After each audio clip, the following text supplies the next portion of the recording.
so now we're going to talk about collecting data.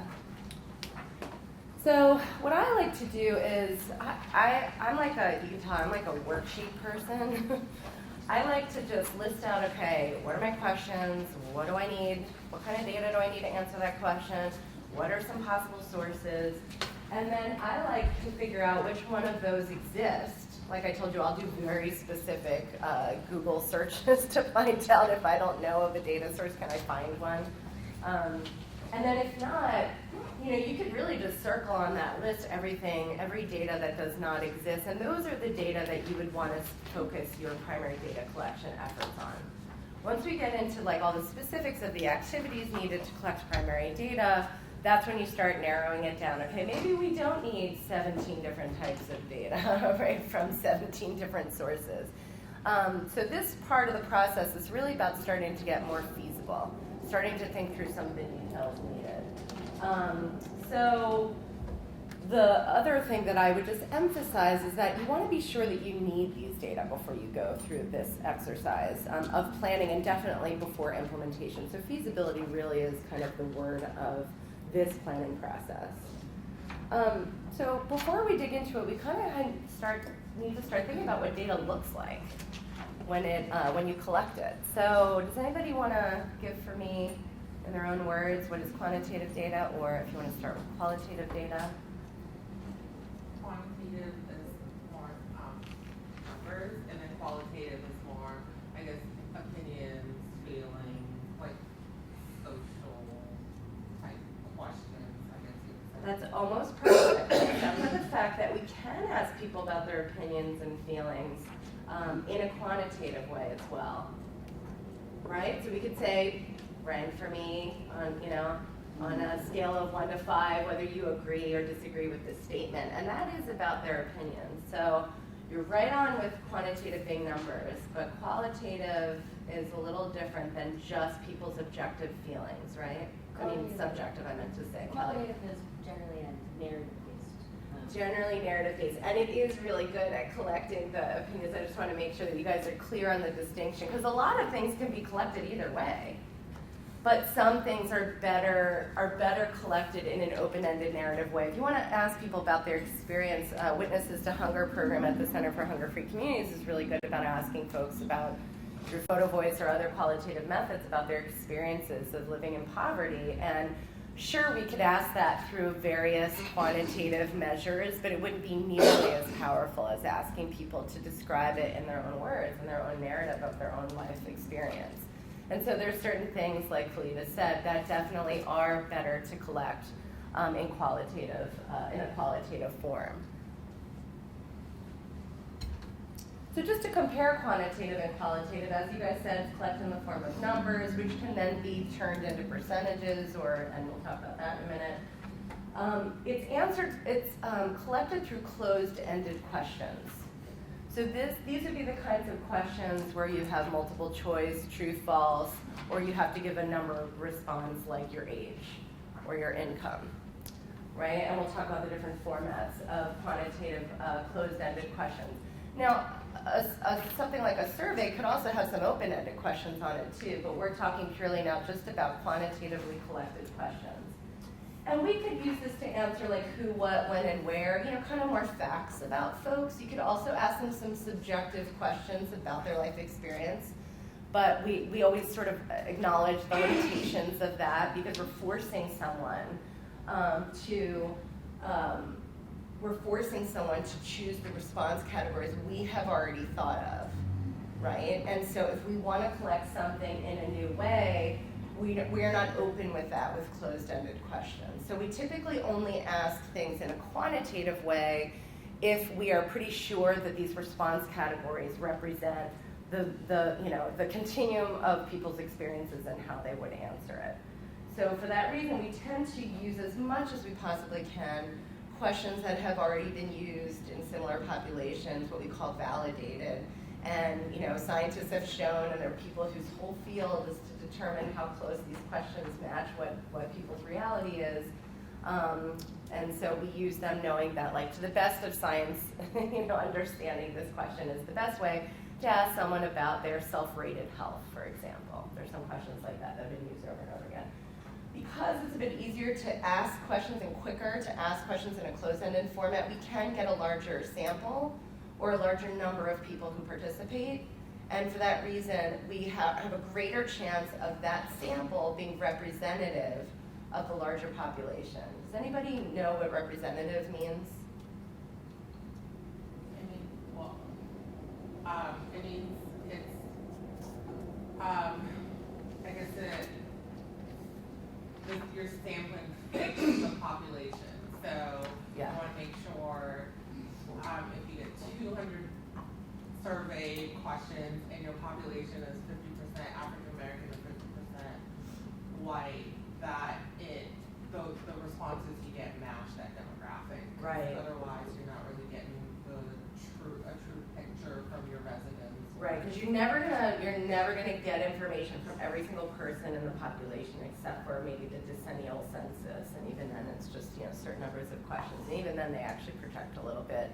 So when you get this smaller sample, you want to make sure it looks as much as possible on characteristics that you have the ability to measure, like the larger population, so that you can approximate the experience of the community by what these members, this sample of the community told you. So that's an art and a science. But so, for example, if you collect 200, if the community is half African American and half white, and you collect 200 surveys, and you recruit from Congreso de Latinos Unidos, and all 200 of your sample are Hispanic or Latino, then is that a true representative sample of the community? No, and that's pretty easy. But there are lots of subtle ways that we can accidentally recruit a biased or unrepresentative sample of the community. And it could be that my doctoral student just did a survey with pediatricians around parents who refuse vaccines for their kids or want to go on an alternative schedule. She didn't have any budget, so it was an online survey, and she sent out a link through 4 states, American Academy of Pediatrics email lists.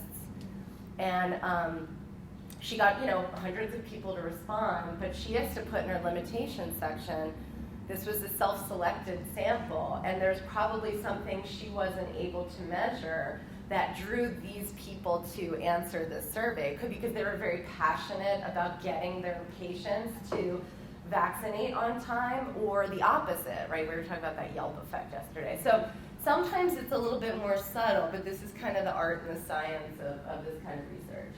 What's nice about qualitative, for good or for bad, is that there isn't that pressure to be representative. You want to try to include as many diverse voices and experiences as you can, but given how much more time consuming it is to collect that, and we'll talk about that a little bit more when we talk about focus groups and interviews, it's more that you want to identify these kind of representative subgroups in the community and then sample a small amount from each of them so that you are hearing their experience in their own words. So this is really about collecting it, as you guys said, in the form of words or concepts, themes, photos, actually I should have mentioned, or categories.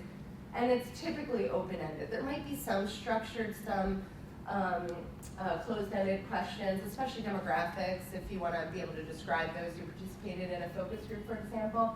But it's really about the how and the why, and and sort of that narrative of people's experiences.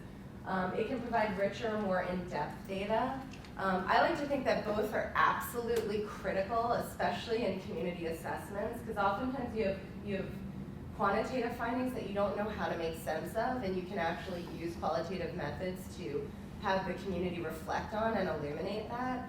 Or sometimes it's a brand new topic that no one's ever figured out how to assess in the community before, and you might want to do some focus groups to figure out where people's heads are on this so that you could then think of some questions to ask in a broader, more representative way. But also I think, just those quotes and that experience is so rich and compelling. I feel like it has a value in and of its own, even besides, informing quantitative.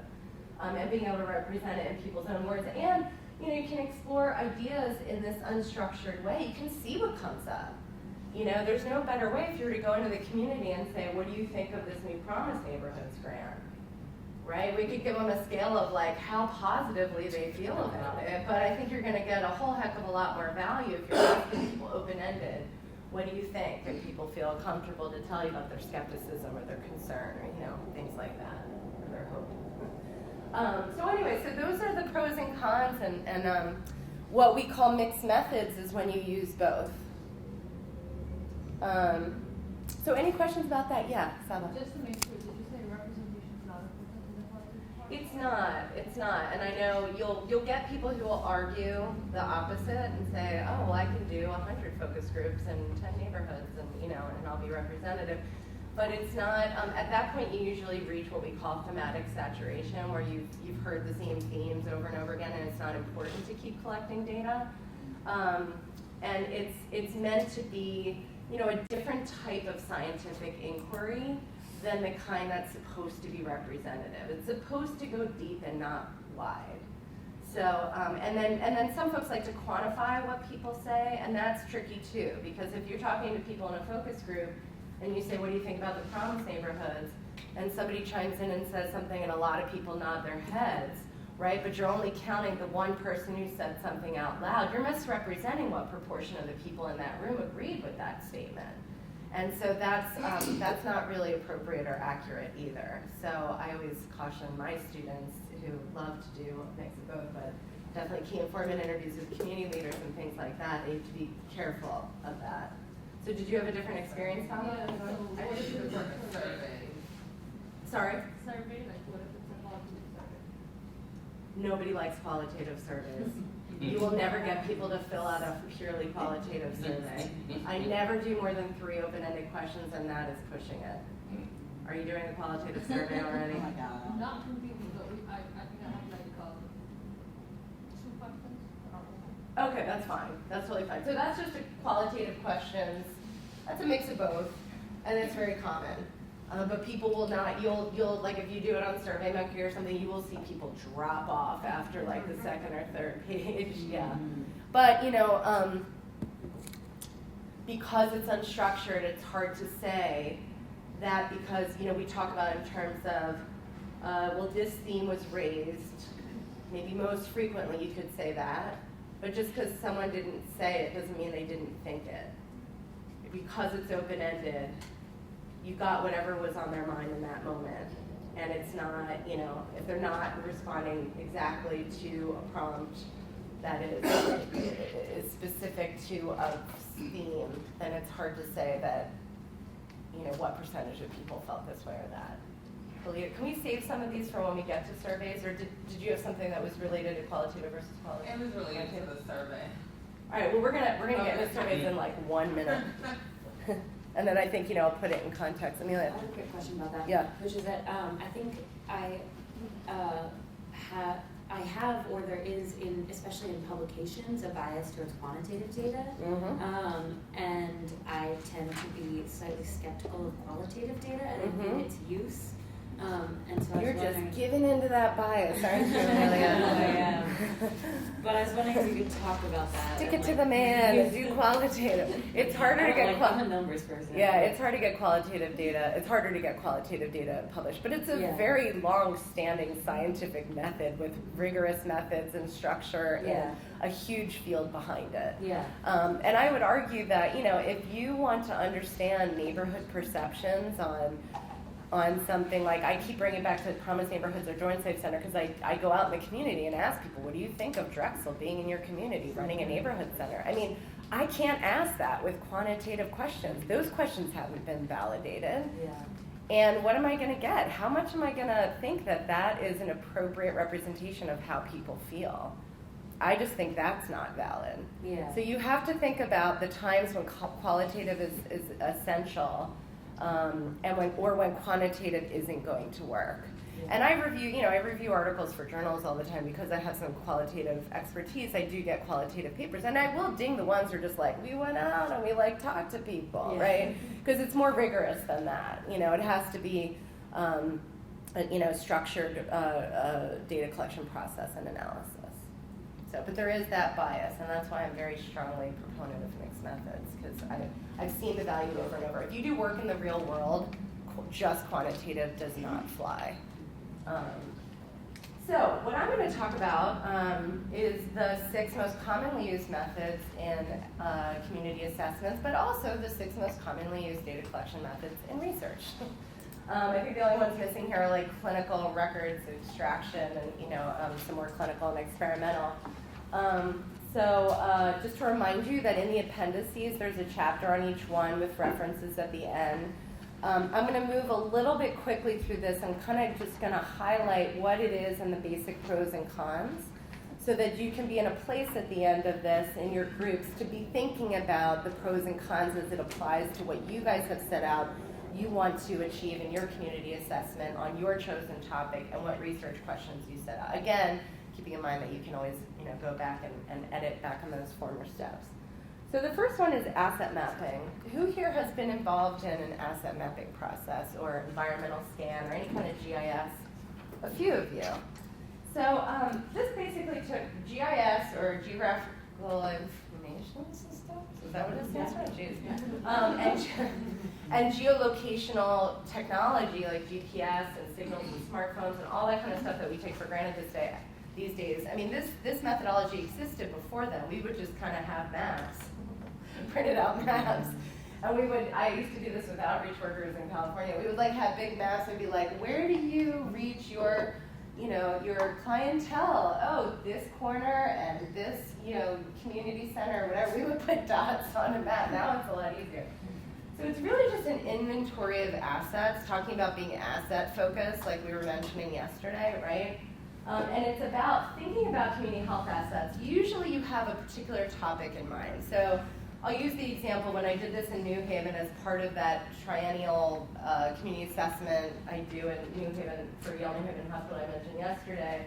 Ours was focused on diet, exercise, and smoking because the overall initiative was chronic disease and obesity prevention. So we focused on resources, services, facilities, organizations, and associations that were related to food, so food outlets, and food advocacy organizations, and exercise and smoking. For smoking, it was sort of mapping the billboards and no smoking signs and things like that.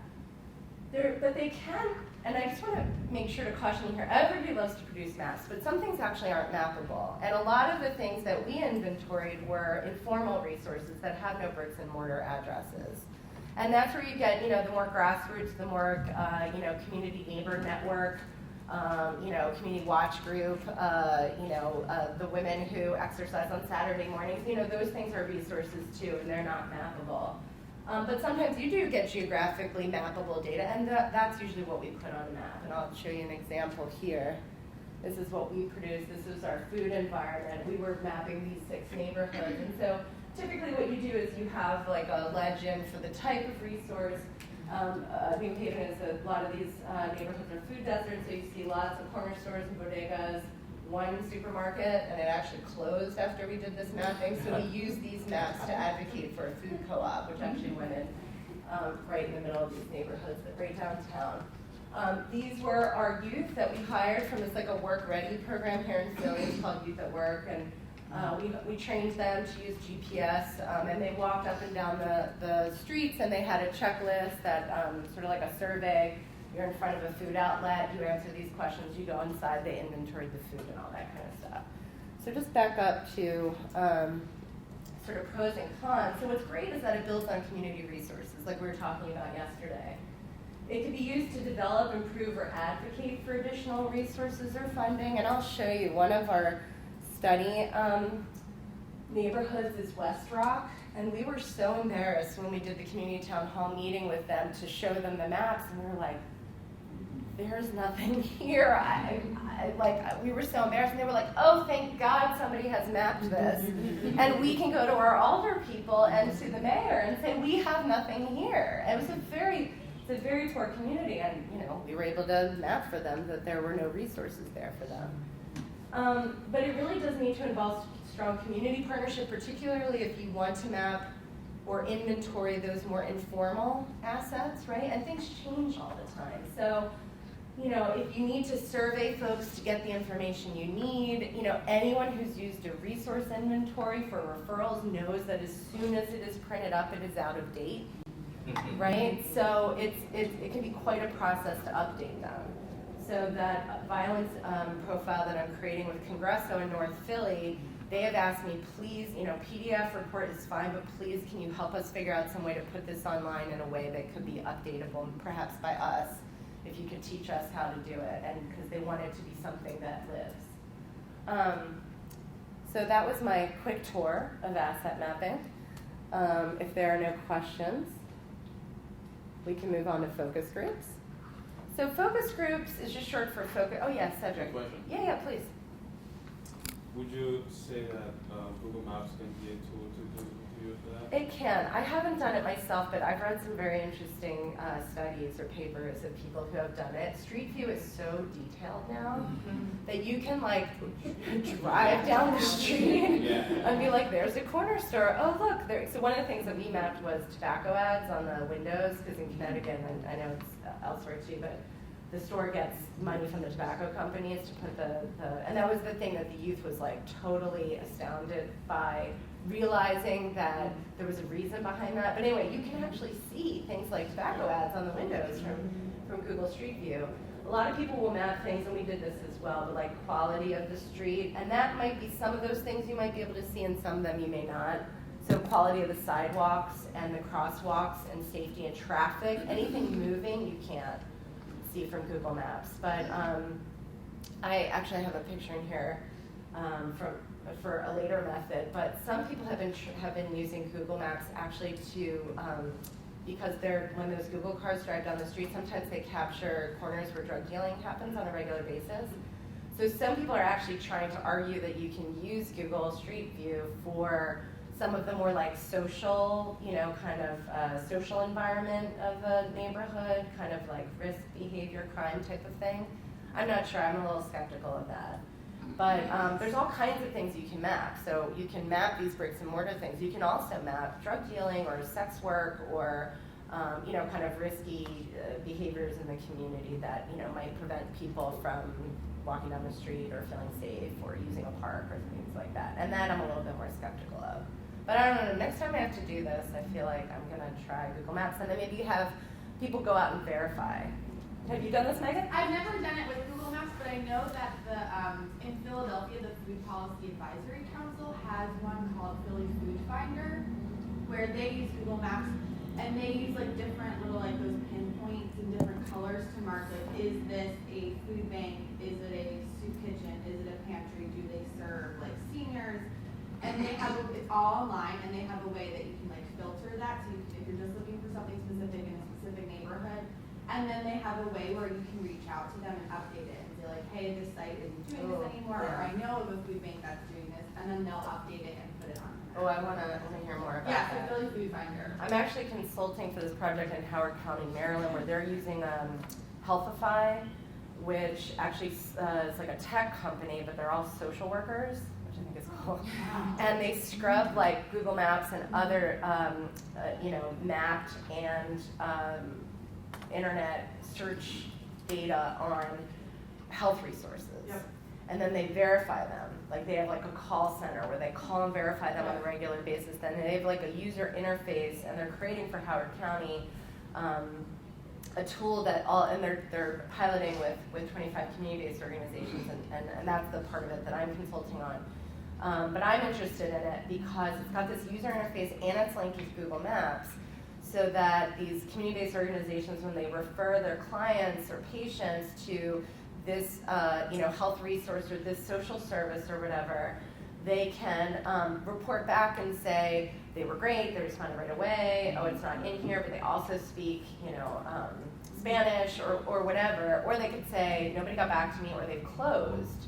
And then Healthify constantly looks at that user interface data and updates it. So I think that like our, you know, new world of technology has provided some ways with, now that's expensive, but there are these more sort of open data and, you know, open platforms that can provide that. And I've spent too much time on asset mapping, so I'm going on to focus groups. Okay, so focus groups is short for focus group discussions. It's a series of discussions.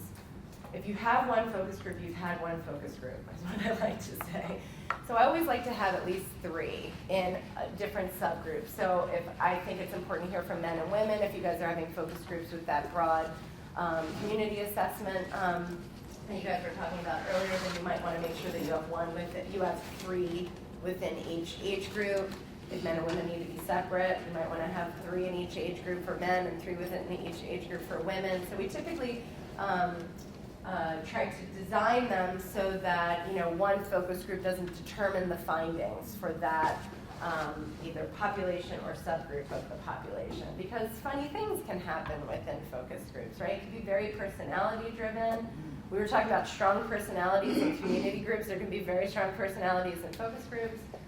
You need a skilled moderator to keep everyone on track and to make sure that you're hearing from everyone and being respectful, but kind of quieting, dominating, personalities and sort of drawing out those quiet or shy, because just because they're not speaking as much doesn't mean they don't have just as much important information to say. It has that ability to capture participants' experience in their own words and new ideas and issues like I was talking about earlier. It's the perfect way to do that. But it does take advantage of the fact that you're building on the dynamics of other people. And there's a value to someone saying, oh, I've had this experience, and someone saying, oh, you know what? I hadn't thought of that, but I've had that experience too. And there's something about building on the dynamics of the group that's very helpful. Now, with all qualitative data, it's hard to summarize themes across groups. If you had 2 groups that had like completely different conversations, I did a series of focus groups in Oakland,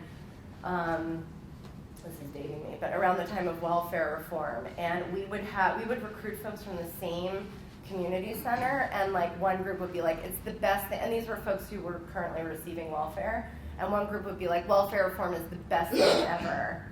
I think people like me should be off welfare, and like that was surprising. And then the other group would say the complete opposite. We'd be like, what is going on here? But there's sort of the the difficulty sometimes of different groups. That's why you want to be able to kind of triangulate, as we say, and have at least 3 different groups. Bias can be accidentally introduced. And if you're talking about something and the moderator seems like they're being judgmental, that might just shut down any other conversation. So body language and tone of the moderator is also very important. And just like with other data collection processes, the way that the questions are written are very important as well. So they could be as open as possible and not lead people to answer in a specific way. So just to show that focus groups can happen anywhere. I've conducted focus groups on some street corners before. Not so comfortable, but. Oh, and I forgot to ask, who has who has done focus groups, either like facilitated them or, I know you have one. And then has anybody been in one as a participant? Yeah, it's good to experience it as a participant too, then you kind of get a sense of what works and doesn't work. So the key informant interview is kind of like the one-on-one version of focus groups. It can be done in person or on the phone. There's a lot of ones I do with policymakers or providers where you're just not going to get a bunch of them in a room together because of their schedule, so it's good to do it on the phone. So there's some practical reasons that you might want to do it on the phone. They're usually open-ended, just like focus group questions, but you can also ask short questions as well. It's the same thing about allowing people to share their opinions in their own voice. You get that rich data. It could be flexible to answer new ideas or get new ideas and all of that. But it also can do it without the pressure of the group if in this case it makes sense to do that. Or if you're not requiring the dynamics of the group. Or if they're sensitive topics. If you're talking to youth about any kind of risky behavior, you probably don't want to be asking them about opioid use in front of a group of, or anybody really. So there's certain things that'll just be easier and more ethical to talk to them one-on-one. But it does provide that ability for the interviewer to clarify any questions so that there's no confusion inhibiting someone from answering the way that they might think. The reason we call them key informant interviews is that we typically think of who are the subgroups of the population or experts on this issue, however you want to define expertise, life experience, professional role, whatever.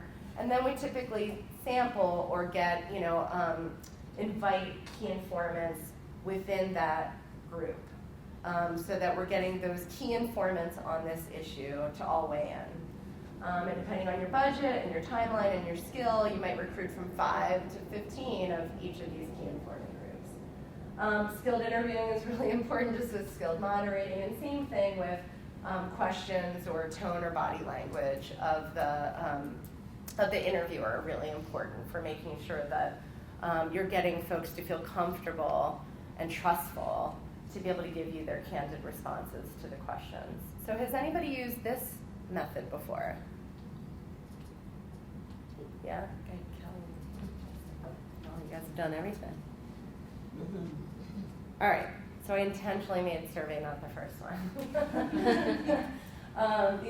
These are when we do our surveys in New Haven, we actually have big orange jackets not big, but bright orange jackets that say CARE on them, which is Community Alliance for Research and Engagement. Just because in some of these neighborhoods, it's important for us to identify, we send like a cadre of our teams who are all from the neighborhoods that have been hired and trained, but we send them out together in groups and we do press conferences ahead of time so people know that they're not either soliciting or that there isn't something insidious going on. We've done this now 3 times, so there's a bit of a culture of people knowing that we're coming and it's that time of year and it's, and that kind of thing. But surveys could be done, over the phone, in person, online. I don't think many are doing it over mail anymore, but you used to get like $1 to fill out a survey and they still had really awful response rates. But as I mentioned earlier, they're usually closed response questions with a couple, not too many, of those open-ended questions. Like I said, large amounts of data can be gathered at one time. We should be very careful of not exhausting people with too many questions. And bias is still an issue, right? There's still, if it's interviewer administered, there's still that body language and that rapport, and I spent a lot of time training surveyors, not just about how to read the questions on the survey in a consistent way, so that I'm not asking you, Cedric, how would you rate your health today? And then I'm asking Roxanne, how would you rate your health today, right? Roxanne might be more likely to tell me about that aching hip or whatever, right? And so, that's still important, but the questions are even more important. You have no wiggle room to allow people to kind of meander through the question. They have one shot to tell you how they feel and pick a response category that's as close to the truth in their head as they can, right? And so that's why we go with the validated questions as much as possible. This is what our survey looks like in New Haven. Whoa. Wow, I broke the machine. We actually do it on paper and then go home and enter it. That a lot of folks do it on tablets. There are a lot of logistical reasons why we do it that way. But the surveyor is trained to do this, and this is not what a survey looks like if you want someone to fill it out themselves. You make it much more friendly looking with more white space and all this. This was like, how many questions could we get into one sheet, right? But our surveyors are awesome at it. And in fact, our surveyors have gone on to work for the census and work for other research projects. They're amazing. We couldn't do this work without them. So who has now, let me see hands, participated in used a survey in their work? All right, yeah. How about you? Do you guys ever answer them? I do. I always feel bad.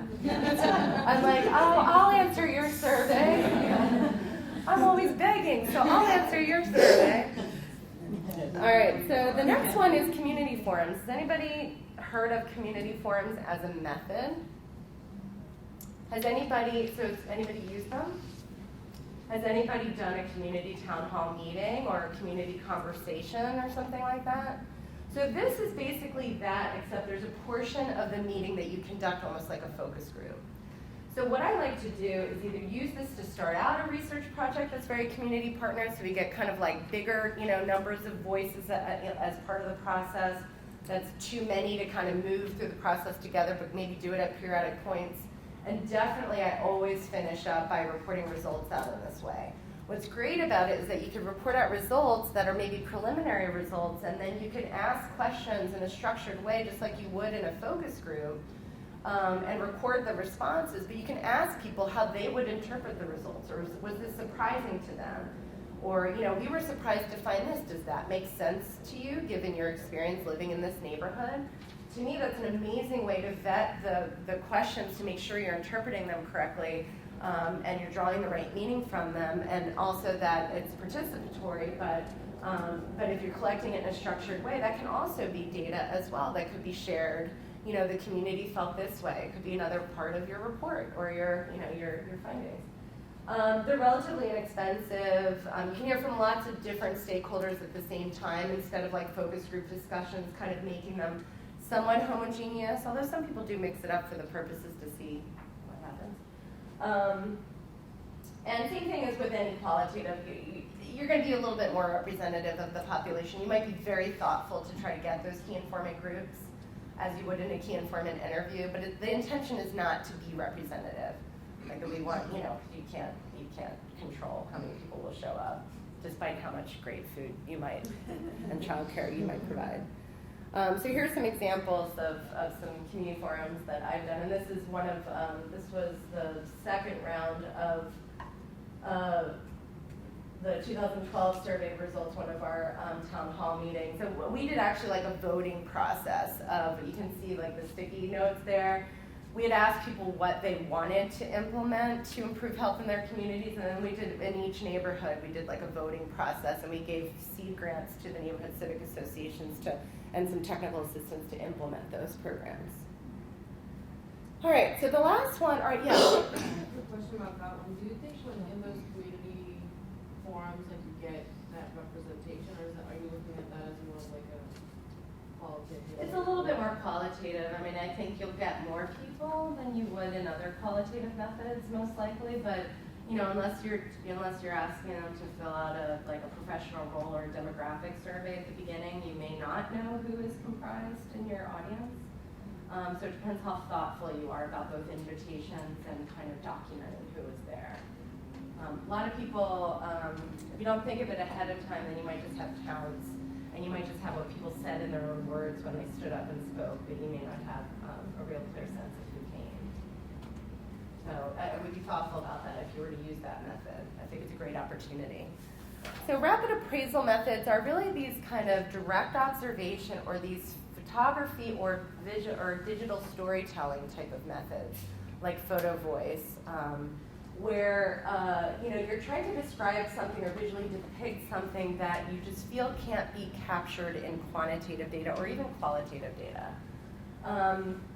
They're meant to be relatively easy and inexpensive. In the case of photo voice, you put cameras in the hands of the community members themselves and usually charge them with, you know, describe what you see in your community that makes you feel unsafe. Or describe what you see in your community that you're proud of, or that you think could be healthier, or that you think is healthy, right? And now with smartphones, it's even easier, and people can do the videography with cell phones too now. But that's really sort of community resident driven, and then observation is typically someone observing something happening in its real community environment. The intention of it is to both provide descriptions and visual imagery that gives meaning to other kinds of data, and it has its challenges. It's, you know, tends to be, unless you're doing a very systematic social observation, which is literally when people have like darkened SUVs with cameras drive down every street in Chicago at like every time of day, and then they code that data. But if you're not doing that, it's not so systematic, it's not so representative. But there's a couple of situations that you might want to do this. So I've done a lot of work in school cafeterias where we actually observe what kids, we look at the sales data, we observe what they buy, and then I've worked with a group, this is not my forte, but where they will literally weigh the kids' food before and after they buy it just to see how much they eat. Because what they buy and what they eat are like completely different things, right? A lot of people do observations of parks to see how safe they are, to see how well utilized they are. This is an example of a photo voice picture with a caption. Typically we ask folks to not only go out and take these pictures, but to actually talk about what this picture meant to them. And you can see that powerful statement there. And then also there's a lot of observation that is around what I was telling you about earlier, but sort of criminal behavior, or, you know, especially in communities that are really concerned about drug dealing and illegal activities, you know, to make their parks or their streets safer. And I will tell you that that is a Google Street View image that came out of a paper that was talking about how to use Google Street View for this method as well. So typically, if it's observation, there are usually checklists that we use. Something like a walkability checklist is an observation of the quality of the street, of the danger of the traffic, of the how good the walk signs are and allow older people to cross and things like that. But then it can be mapped, so sometimes people call that asset mapping, sometimes people call that observation. But typically there's like an observational checklist that allows you to kind of make it a little bit more rigorous and structured so that you're comparing this corner to that corner, this neighborhood to that neighborhood, if that makes sense. Now, has anybody used Photo Voice? Trying to? And what's been the challenge? Or are you just getting started? Just getting started, but I'm trying to get the school's system to cooperate with us. Mm-hmm. Because the survey that we're doing, we're not really getting input from younger people. And so one of us would be like a more attractive. Photo Voice is a great way to get youth So the involved, school yeah. system is kind of slow to get us not to cooperate, but yeah, we're going to do. Great. Well, Molly has used it. If you want to talk to her, was there somebody else who raised their hand about Photo Voice?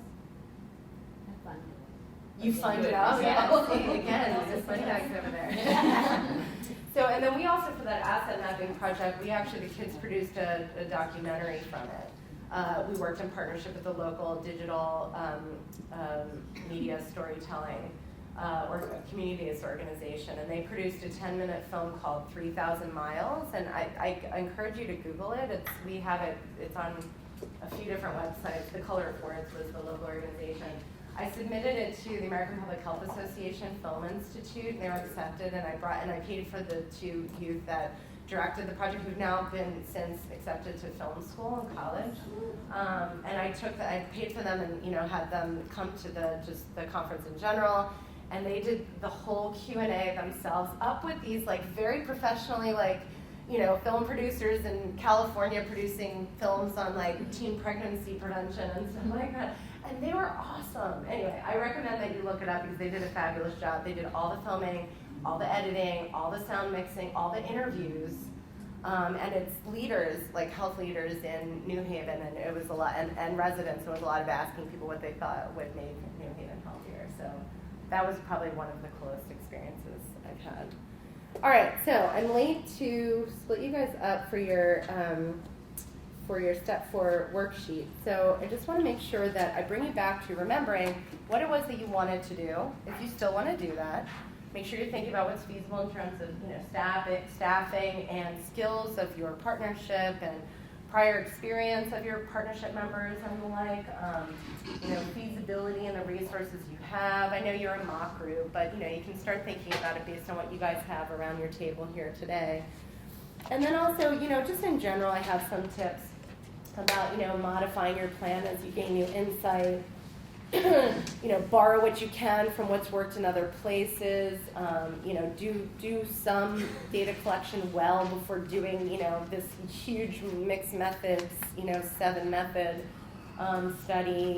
Ask for input and help. Every time you do a community assessment, nobody's done exactly that community assessment before. It's totally okay to ask other people for help and what would they do, and because your Photo Voice situations can be different than Molly's Photo Voice situation, et cetera, et cetera. Sheila? When we talk about like validated surveys, just a question about that. So I was looking for some to see if there were any done on the topics that I wanted to do in my work. And I didn't see any that were particular to that. Things that were validated that I saw available were things like, hospice care. It was completely irrelevant. But if we're doing that and we don't have those, are you going to explain later how to get those validated, or can you just take questions from a validated survey rather than the whole thing? Yeah, absolutely. Yeah, unless it turns out that there are 5 to 10 questions that are a scale. Even then, I sometimes take fewer than the whole scale, but I know that it has prevented me from creating the score at the end of that scale that would allow me to compare it to prior research. But what I do is I do the same kind of Google search when I'm looking for new, we're going to be doing a neighborhood survey for Promise Neighborhoods, and I will probably start with, I have a little, I have an inventory of surveys that I like that are validated, or about health, about, youth empowerment, things like that. I'll probably start with some of those, but I'll just do a Google search for, so I have to look at like neighborhood-wide educational outcomes, right? So I'll probably look for parent questions, educational outcome, and see what I can find. If you can't find something that's relevant and you've exhaustively looked, and that certainly happens, sometimes you have to create your own questions. What I like to do is tailor questions that already exist, so that they're relevant to the community that I'm doing the survey in, but that they're as close to the wording that has worked in other contexts as possible. And then there's a whole field of research that's about culturally and linguistically adapting pre-existing validated items from surveys into new communities. I did some work in California doing that in various immigrant and refugee communities, and especially I did for a very long time with the Hmong community in the Central Valley, and they don't have written language.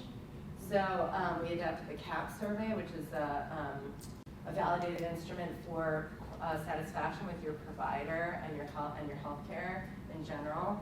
And it's been very well validated in lots of groups, but I hadn't been in that group, so that was like a whole series of like talking to shaman and like community leaders and clan leaders and things like that, and people experiencing health issues in the Western biomedical system to try to.